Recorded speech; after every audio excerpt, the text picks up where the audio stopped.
So the World Bank says access to affordable and reliable electricity could transform Africa's economies, create millions of jobs, and lift people out of poverty. And in a blog post titled Switching on Opportunity, How Electricity Can Transform Jobs in Africa, the bank noted that about 600 million Africans still lack power, with unreliable supply reducing employment rates by up to 14 percentage points. To address this, the bank plans to invest $30 billion through its Mission 300 initiative to provide electricity to about 300 million Africans by the year 2030. Of course, we know that there have been other projects that have been on board, successful projects, I must say, as we've seen in Ethiopia, Tanzania, Senegal, and Sierra Leone, which already show how electrification boosts productivity and job creation. So to speak more on this, I'm joined by Majeed Amussah, who is the CEO and founder of Dear Nigeria. Majeed, thank you so much for coming around. Hi, thank you so much. It's a pleasure to be here this morning. It's a very, very important topic to me. I'm very passionate about it. Okay, so for you, how critical is the access to affordable and reliable electricity in unlocking Africa's job creation potential and, of course, driving industrial growth? Basically, this is the reason why I went to school, personally. So when I say that, I mean it completely. So the Dear Nigeria, the Damage Engineering and Energy Resources Limited, was basically set up to unlock energy access for Nigerians. What we found as far back as 2016 was that obviously fuel subsidy was not sustainable. Eventually, it will be taken away. And when those realities hit, what would happen to the end consumer? There is a dire need for them to be sensitized on exactly how power is produced and how it gets to them, what options they have, and what are the ways they can use these options, to meet their needs, because there are different power sources for different needs, for different moments and seasons as well. So this understanding, we don't currently have it, and that's why we're all dependent on the grid. And the grid as it is between 2015 and 2021, I was basically tracking the grid in real time, all the 29 power plants, and I could tell you for a fact, we're very, very far from having a stable grid that has a backup that can sustain us if anything goes wrong, and I mean, you and I know we're sharing just around 4.5 gigawatts of power for 230 million people, growing at 5% every year. This is an emergency. And I think the government sees this very clearly. We've been talking about it before now, but I think this particular government has actually done some of the most important things that are required to unlock, one, investment for decentralized energy technology, and two, to provide, the initial boost through the Rural Electrification Agency that, you can energize different things in the economy strategically without trying to carry everything at once. I think I'll just stop there as a background for now. Okay, yeah, we understand that. But, just looking beyond Nigeria, even when you look at Africa, as I said earlier, you see that about 600 million Africans are still not having access to power. So when you talk about structural barriers, what would be your focus? What would you say are the things slowing the progress when it comes to electrification now of the African continent? Yeah, something as simple as energy theft is a big issue. Before you even go to the structural aspect, you need to also look at the end consumers. To what extent do they understand, this technology called power and how, it works for them? For a long time, it was a social ideology behind power, but now it has become a business because this is what it has to be, because it requires investment from investors that require returns. So if they're going to put money into anything that would provide power to people, it's because they are sure that the people who are going to consume that power will pay for it in a way that they can keep running their business and make a profit to expand their investment and do more. So once you start by obviously creating a cost-reflective regime, that's the beginning. Then you now start to bring discipline. Then you now start to talk about using technology to curb theft. Then you now start to talk about monitoring and tracking. You now start to talk about, investment really is the crux of it. And then governance structures. really. Governance structures where investors are comfortable and consumers are prioritized. Affordability is a must, and and this is the kind of structural environment that we require. And like I said, decentralized solutions. Today is 2025. The way you would look at reaching your energy needs in year 2000, for example, is not exactly the same way you would look at it today, because there are more options today and there are ways you can meet different aspects of your operations without relying on one big structure. So while we're trying to get the grid right and the national or continental grid and power pool right, we need to start regional approaches, state approaches, which you can see in Nigeria now. The states are now, taking charge of their local regulation to attract direct investment directly into their states, because that is the way. It's too bulky all the way from Abuja to look at the entire country, or all the way from an AU point of view. But once states, are thinking about it from a statewide point of view, it cascades into regional point of view, cascades into national points of view, and then the West African power pool, for example, that's also doing its own work to bring together power so that there's access for the entire region. Okay. And then things can now start to plug in once there is structure from the beginning, and there's cost-reflective tariffs, so investors can see how their money would come out. The governance. Okay, Abdul Majeed, so you talk about the need for regional cooperation, to boost the power sector, and you also talked about attracting investment into the sector to accelerate the process. But then, there have been several projects that we've seen gone on for a couple of years. There is the Regional Transmission Grid Interconnection Project. There is the Renewable Mini Grids and Solar Off-Grid Project. There's the RESPICE, that is the Regional Emergency Solar Power Intervention Project in West Africa and Central Africa, Generation Projects, a whole lot of projects that have been on ground up until this point. But we've not seen appreciable growth. The World Bank is thinking of pumping another $30 billion into the same sector to power up Africa and to accelerate the process of electrification on the African continent.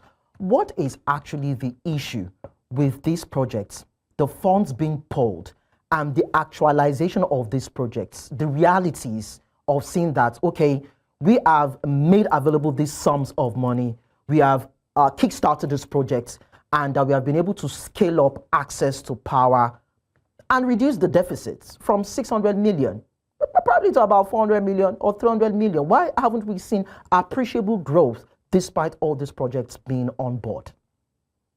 Yeah.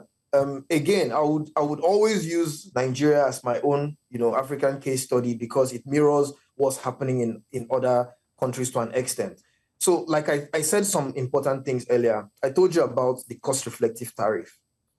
Now, unless you're actually making the investment that goes into power business realistic and profitable, it's hard for you to unlock capital that would give you the ability to provide those systems. There's a lot of progress going on, but a lot of things have hindered the progress. And I'll tell you two basic things that has brought sanity to those projects. The tariff, cost-reflective tariff, is one. And the second one is, apart from the exchange rates now, let's look at the subsidy that was taken out. Before, if you installed a 5 kilowatt system, let's say it cost you 5 million naira, it would take you around 12 to 13 years to pay it back before the subsidy was taken out. But now, that same 5 million naira, 5 kilowatt system will take you around 3.5 years or even less to pay back when you look at the cost, when you look at the opportunity cost of the alternative, right?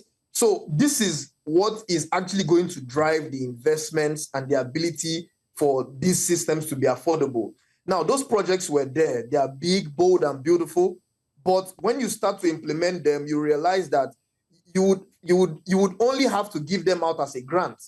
And to what extent can you give a grant? You all know that Africa gets a meager amount of the investment into the power business. And there's a reason why. Capital is smart. Capital will only go to where it can thrive and make money for its shareholders. So unless we create an environment where power business can thrive practically, an investment can, be recovered, which is where we are at right now. And if you see how things are moving very quickly, with a lot of small businesses going into solar, installing every day. Houses are adopting solar systems every day. The government is investing through REA. Universities have solar systems. Some hospitals have solar systems in them. These are all those national energizing programs that, in partnership with the World Bank and so on, that were a bit delayed before, but now they are moving much quicker. And it's interesting because of our delay, technology has also moved along, and there's also something we can celebrate a little bit. We don't have a lot of infrastructural footprint like many other continents. So in Africa, the moment we can get regulation right in a way that ensures that investment into power business can be recovered and that the end consumers are aware of their options and the available power sources that are around them and what they can do with it, right? It has to be, you have to look at it in two ways. One is the big monster of the grid, the big power pools and so on that requires massive power plants, huge investments in billions of dollars, right? And then the small end consumer in his house who just wants to turn on the light or just the freezer so she can sell her cold drinks, and so on and so forth. Those people also need solutions right now. That's where the decentralized small businesses providing last mile solutions would come in. So investors, VC firms and so on need to look at how they can support these small businesses, and provide them with the thought leadership they need to unlock decentralized power solutions from the grassroots, up, because we can't wait for the huge investments to deliver power to the last mile because the infrastructure still hasn't even. Hello, Abdul Majeed. Okay, I think we just lost our connection with Abdul Majeed right there. But of course, we are looking at what the World Bank has said, and has to do with the need for the investment, massive investment, I must say, into Africa's energy space. And that can actually help to unlock job creation, reduce definitely unemployment, and boost the economy. So I'm told that Abdul Majeed is back. Thank you so much. So even as we conclude on this conversation, let's look at this. Let's look at the conversation from this angle. We have solar energy, we have wind energy, hydropower energy, geothermal energy that Abia State has invested massively in. That is biomass, biogas, wave energy, tidal wave, tidal energy, green hydrogen, waste to energy projects that the Lagos state government is also investing into. But then when you look at all these alternative energy systems, you discover that Africa is just focused on some certain aspects and not looking at the other areas, as I have mentioned. Is it that those areas whereby you can divest and gain optimal, benefits in terms of power production and distribution and even exportable energy to other continents? Is it that it's not lucrative? Or why is it that Africa is not looking at those other areas and just concentrating on a certain specific pools? So I can assure you that Africa is looking at those certain areas. There are small businesses, there are young people every day trying to cluster energy demand. Because you see, these technologies that you have called, they require investment to deliver them. They require very clear EPC approaches to deliver them and clear investment plans on how to recover the investment that has gone into them. So we need to aggregate energy demand. That's why we've been promoting clusters and energy demand, aggregation, because that is where you're able to now say, I have this amount of energy demand and these people are all prepared to pay because this is the amount of productivity it will unlock for them. And this is the investment. If you provide them with, a solar, a mix of energy solution, they would be willing to pay for it. So this is the decentralized approach I was telling you about. We must, look at, power supply in the continent from 2 points of view. There is the big one, the grid that already exists, that is already mostly outdated, that needs huge investment and regulatory framework, national focus, continental focus, and all of that to deliver. And then there is the decentralized solutions that exist now because technology has advanced, where at state level, community level, cluster level, you can start coming together to provide, to deliver these power solutions to yourself. And this is where small companies, like Dear Nigeria comes in to see how to aggregate understand this consumption, and get the power to where it's needed the most, when it's needed the most, at a price that makes sense to the end consumer. So Africa is looking at the energy mix, but we have limitations around regulation, cost-reflective tariff, and the investment exchange rate framework and things like that, which are now improving. The clarity is there for investors to invest, and we're now looking at more green bonds because renewable energy investment requires patient capital. Patient capital is not everywhere. You need to build an enabling environment to make patient capital comfortable to come and take risks with you for a long time. And not a lot of local, funding sources are patient and large enough to meet, that demand. So that's why we always have to, be hearing things from World Bank and other international institutions that can, provide us with that, that cheap investment, that long-term investment that we can use to unlock one community at a time, to have energy access. And energy access is that one thing that can turn around your economic situation and your productivity, your living condition almost instantly, and your health condition as well, almost instantly. Well, we hope that the $30 billion injection that the World Bank is hoping to make available for Africa will be able to remove the encumbrances and expedite the process of powering Africa. Thank you so much, Majeed Amussah, CEO and founder, Dear Nigeria, for sharing your thoughts with us on the show. Thank you so much. I think Nigeria is well positioned for that energy transition, and we're seeing it, all the way from the downstream, the renewable energy access. The REA is doing a lot of work. Thank you so much. We're sharing your optimism. Thank you very much.